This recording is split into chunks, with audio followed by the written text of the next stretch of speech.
Hey guys, it's Cubing XT, and this is my tutorial of how to solve the clock.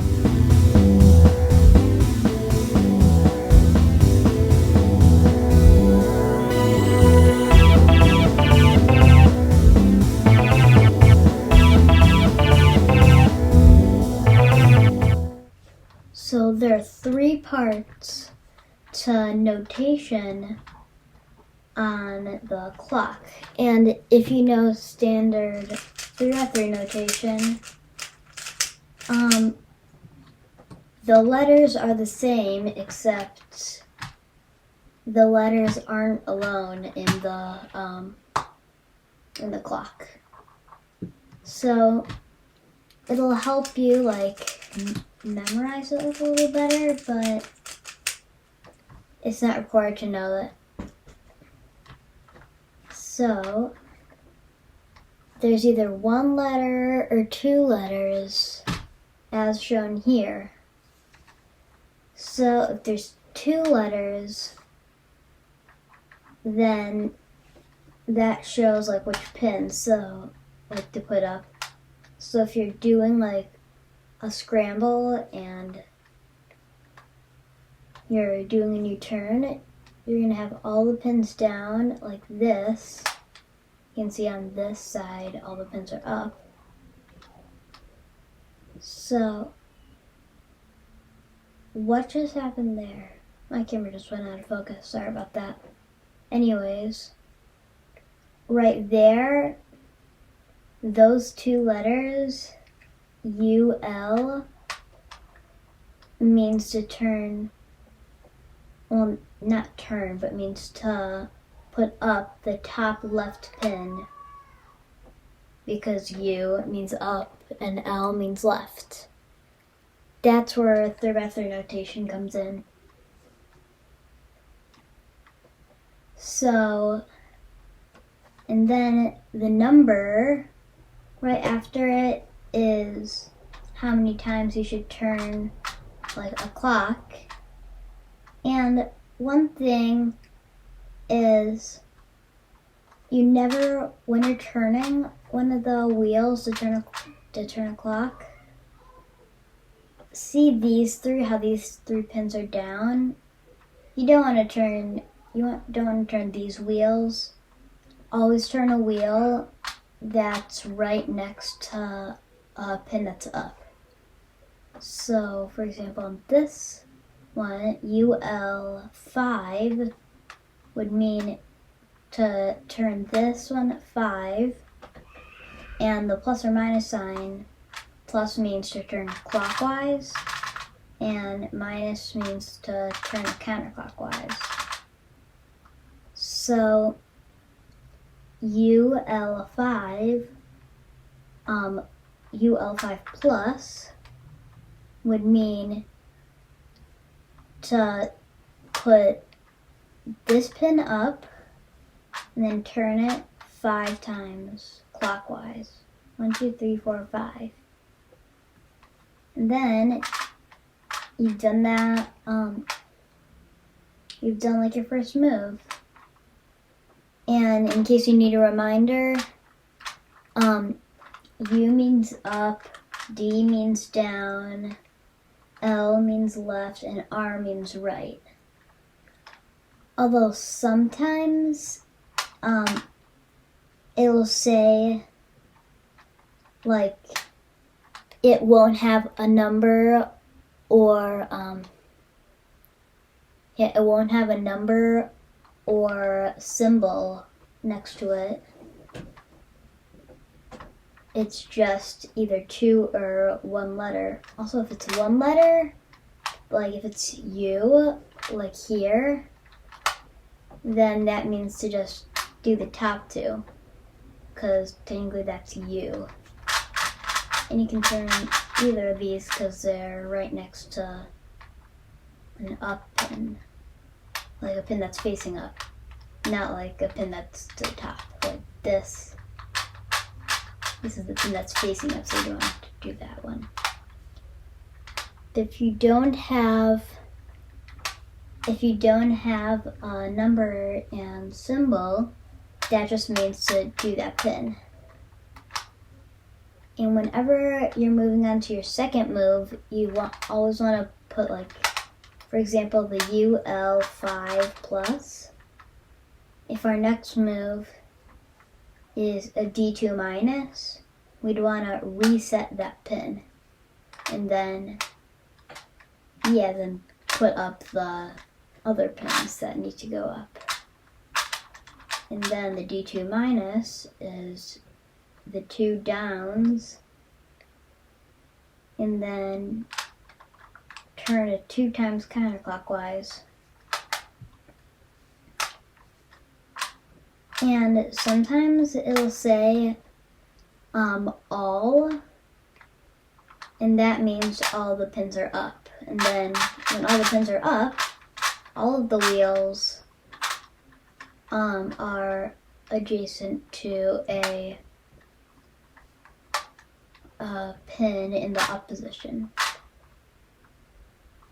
Also, if you want to give yourself a challenge, instead of turning the wheels, you could also do this, although if you're just starting out, I do not recommend this. So, why does my camera keep going out of focus? And also, like, halfway in the middle of a scramble, it'll say Y2, and if you remember from, like, 3x3 notation, a Y2 would mean, like, turn it like that and then like that. So we want to do the same thing here on the clock. Turn it like that, and of course you're not going to solve it like here. It's Y2, so turn it there and then there. And then look, when I set this down to grab the 3x3, all of them went up. So now that you know some notation, you are ready for your first scramble. So we are now ready for our first scramble, and I'm going to put the scramble right there if you want to follow along. So the first move is UR2 minus. So UR2 minus, and then DR1 minus, and then DL2 plus,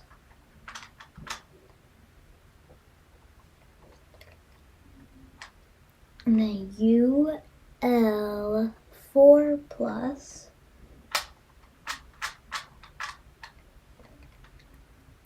U5 minus,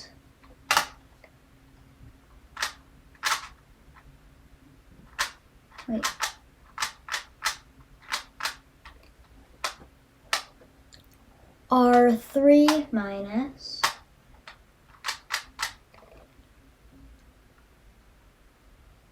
and then D4 minus,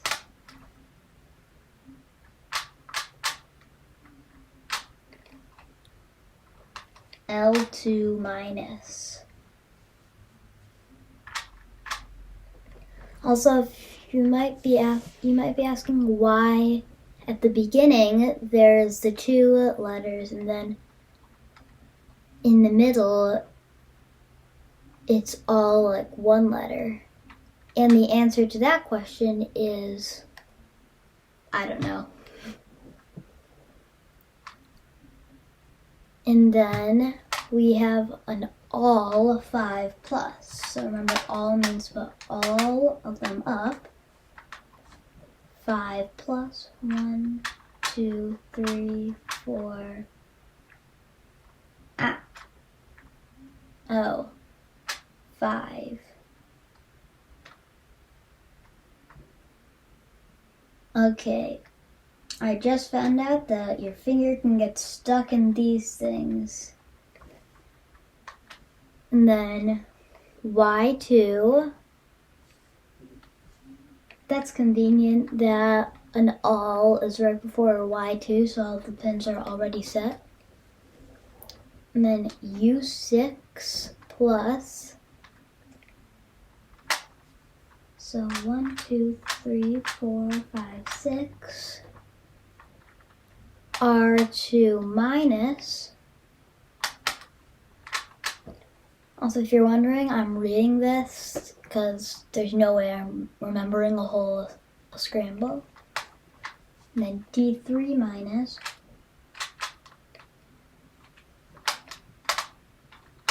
L2 plus. All 3 minus. And then, remember when we said that sometimes there's going to be a letter or two letters without a number or a symbol? Here it is, UL. Also, sometimes there are multiple number and symbol-less scrambles, but this one only has one. Oh, I accidentally just undid that.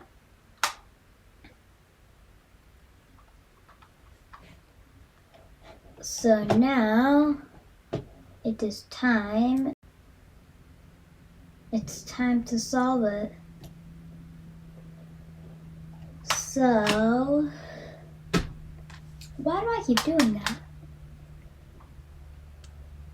So if you have a Rubik's brand, start on the dark blue side, and if you have the one that I have, which is a Chi magnetic one, then start on the black side.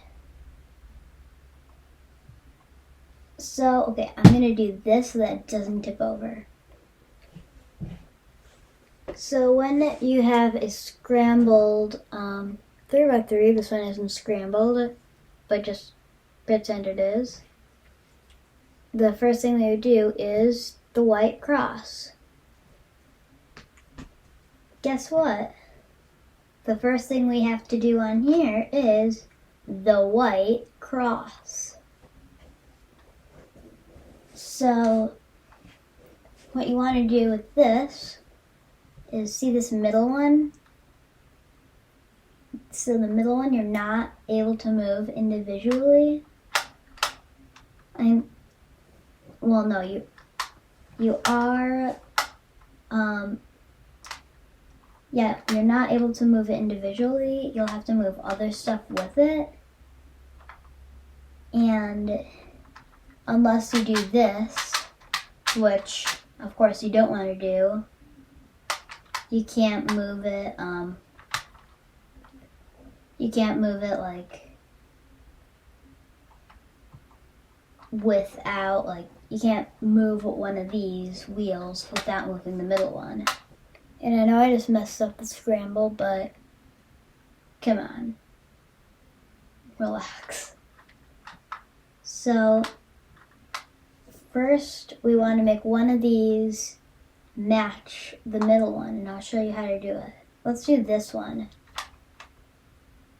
So if we want to match this one, then we want this one to be right by 2 pins in the down position, and these 2 pins are in the up position.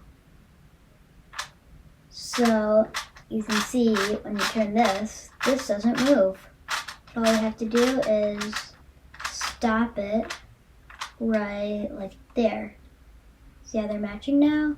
And then if I put all of them back up, look, they're the same. Then do the same thing with the other ones. Like for this one, make it so that it's touching 2 pins in the down position, and these 2 pins are in the up position. And then make them match. Now I have 3 matching ones. And do the same with this one. It's touching 2 pins in down position. These 2 pins are up. They're matching. The bottom one, same story. And then at the very end, this is important. You cannot forget this. Put all of them up, then move it so that it's facing 12 o'clock. And it's hard to see on camera, but see there are 2 lines, 2 red lines right there. So then flip it over, and then also forget about this side. This side is gonna solve itself. So on this side, we want to do the exact same thing.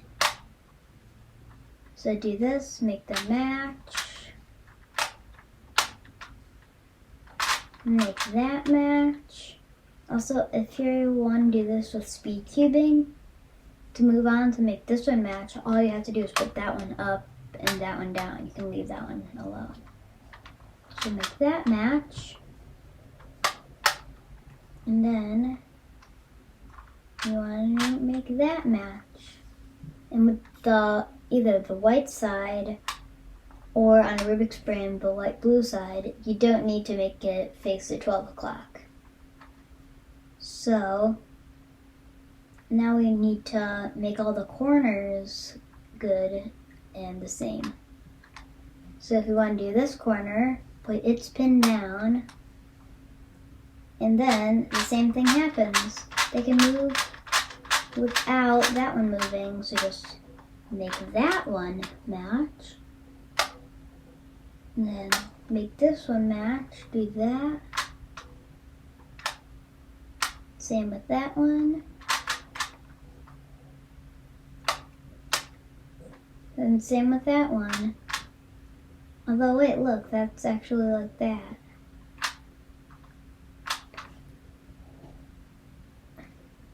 So, yeah, if it wasn't like that, for example, like that, all you'd have to do is just do that. It's the same. Then do another like all move, and there. Then flip it over. The side solved itself.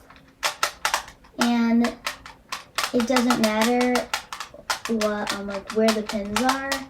Like no matter where the pins are, it still kind of solved, because in like a WCA competition, you'd need all of them up on one side, like, or the other. And if you had them like, for example, if you just finished doing this, since you need all of them up,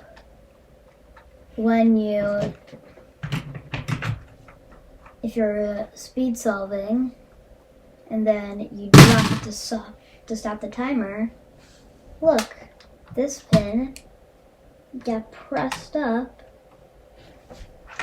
and yeah, you never have to worry about that. So now you have solved your clock. And also, I've been mentioning doing this at like WCA competitions a bunch of times. Don't do this at WCA competitions, because clock is the worst event. Well, other than feet, although that's not really an event anymore.